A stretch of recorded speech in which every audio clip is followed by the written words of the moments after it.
Police devil को police station ले जा रही थी, लेकिन एक पुलिस वाला डेविल से मिला हुआ था। उसने बीच रास्ते में ही पुलिस की गाड़ी रुकवाई। फिर कुछ ही समय में डेविल के आदमियों ने बाकी पुलिस वालों पर हमला किया और उनको मार गिराया। इसके बाद वो सभी डेविल को छुड़वा कर ले गए। कुछ ही समय में ये खबर फैल गई कि डेविल भाग गया है। जिस पुलिस वाले ने डेविल को छुड़वाया था, उसने अपने आप को पैर पर गोली मारी ताकि वो न्यूज़ रिपोर्टर के सामने विक्टिम लगे। उसने रिपोर्टर्स को बताया कि डेविल के आदमियों ने अचानक से हमला किया और डेविल को छुड़ा कर ले गए। किस्मत से सिर्फ वही बचा। न्यूज़ पर यह खबर फैलने के बाद पुलिस ने पूरे शहर में रेड अलर्ट जारी किया। पुलिस किरण और देव से भी मिली। किरण ने बताया कि अब रेडियो एक्टिव सोर्स उसके पास है और कहीं से भी उसने कोई और रेडियो एक्टिव सिग्नल्स डिटेक्ट नहीं किए। इसका मतलब डेविल के पास रेडियो एक्टिव सोर्स नहीं है, इसलिए डरने की कोई ज़रूरत नहीं। उधर डेविल अपने आदमियों के साथ किरण और देव से बदला लेने का प्लान बना रहा था। डेविल गुस्से में बोला कि उन प्रेमी जोड़ों ने मुझे दोबारा हरा दिया।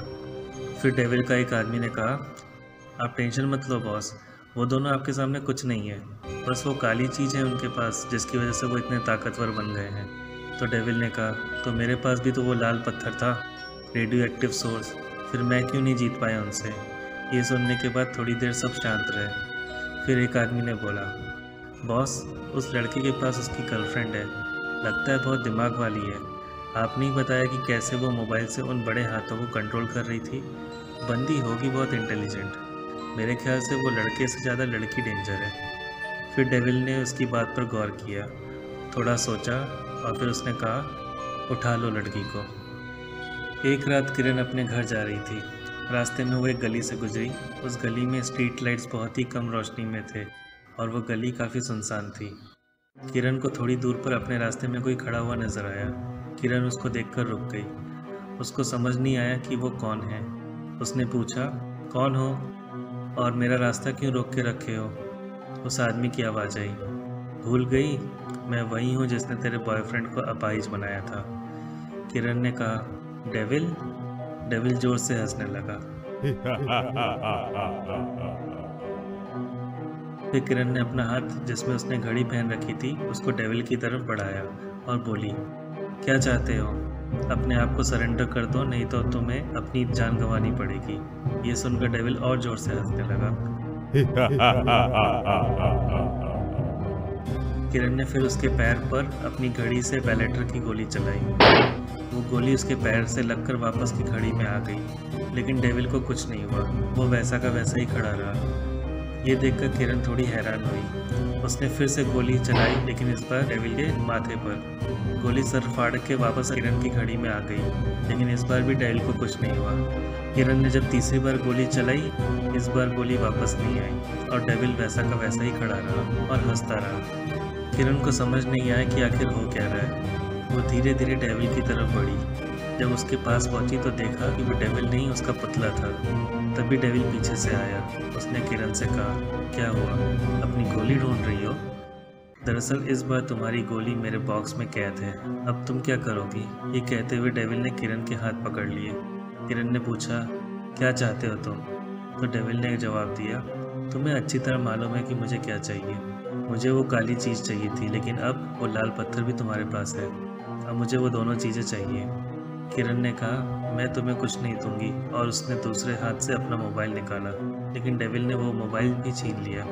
फिर डेविल बोला, बहुत खेल देखा है मैंने इस मोबाइल का। इसके बाद उसने अपने आदमियों को वो मोबाइल दिया। मोबाइल देने के बाद उसने अपने आदमियों से कहा, चलो इसके लैब, ज़रूर इसने सभी चीज़ें अपने लैब में छुपा रखी होंगी। फिर डेविल और उसके आदमी किरण को पकड़कर उसके लैब ले गए। काफ़ी रात होने के बाद भी किरण जब घर नहीं आई तो उसके पेरेंट्स को टेंशन होने लगी। उन्होंने किरण के लैब में फ़ोन किया पर फ़ोन लग नहीं रहा था, क्योंकि डेविल ने किरण के लैब का फ़ोन का वायर निकाल रखा था। फिर किरण के पेरेंट्स ने देव को फ़ोन किया और उसको बताया कि किरण अभी तक घर नहीं आई है। देव ने भी जब किरण से कांटेक्ट करने की कोशिश की तो वो कर नहीं पाया। फिर देव तुरंत किरण को ढूंढने निकल पड़ा। उधर डेविल के आदमियों ने किरण को उसी के लैब में बंदी बना रखा था। किरण डेविल को कुछ भी नहीं बता रही थी।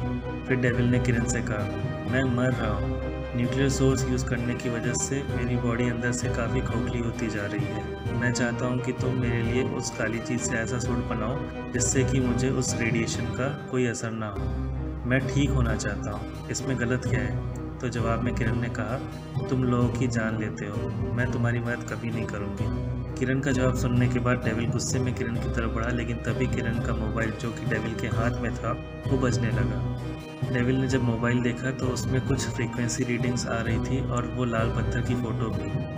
डेविल फिर उस दिशा में चलने लगा जहाँ से मोबाइल को सिग्नल मिल रहा था। फाइनली डेविल को एक दरवाज़ा मिला, लेकिन वो दरवाज़ा खोलने के लिए आंखों का स्कैन करना ज़रूरी था। डेविल समझ गया कि ये दरवाज़ा सिर्फ किरण की आंखों के स्कैन से खुलेगा।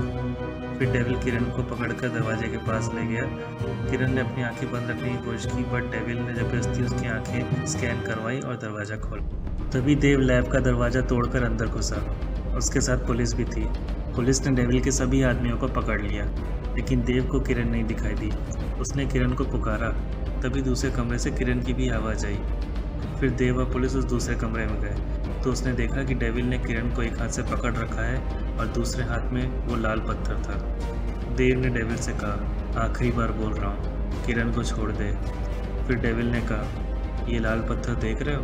तो जवाब में देव ने कहा, उस पत्थर से तो तुम भी मर जाओगे।